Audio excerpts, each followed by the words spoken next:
Para pejabat yang dilantik diantaranya Sekretaris Daerah atau Sekda Kota Sukabumi Dida Sembada, Kepala Dinas Pengendalian Penduduk Keluarga Berencana, Pemberdayaan Perempuan, Perlindungan Anak dan Pemberdayaan Masyarakat Nur Ayani Komarudin, Kepala Dinas Tenaga Kerja Didin Syarifuddin, Kepala Dinas Sosial Rita Fitrianingsih, dan Asisten Perekonomian dan Pembangunan Setda Kota Sukabumi Cecep Mansur.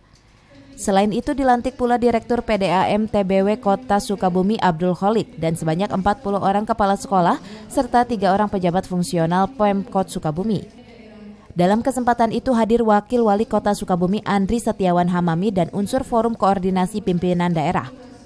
Pelantikan untuk jabatan tinggi Pratama kata Wali Kota berdasarkan hasil proses seleksi jabatan. Sebuah proses seleksi sangat panjang dan tahapannya berpedoman dengan Undang-Undang Nomor 5 Tahun 2015 tentang ASN dan PP Nomor 11 Tahun 2017. Baru yang sekarang ada, ini semakin mampu mempercepat proses pencapaian target visi misi. Meskipun memang masih ada kekosongan-kekosongan di beberapa SKPD. Karena tadi mekanisme kepegawaian sekarang luar biasa, sehingga agak sulit kita melakukan percepatan penempatan kepegawaian. Yang kosong kapan itu, Pak? Yang kosong kita sedang ajukan lagi, kan sekarang harus diajukan dulu, nunggu dulu persetujuan. Dari Sukabumi, Muhammad Satiri melaporkan.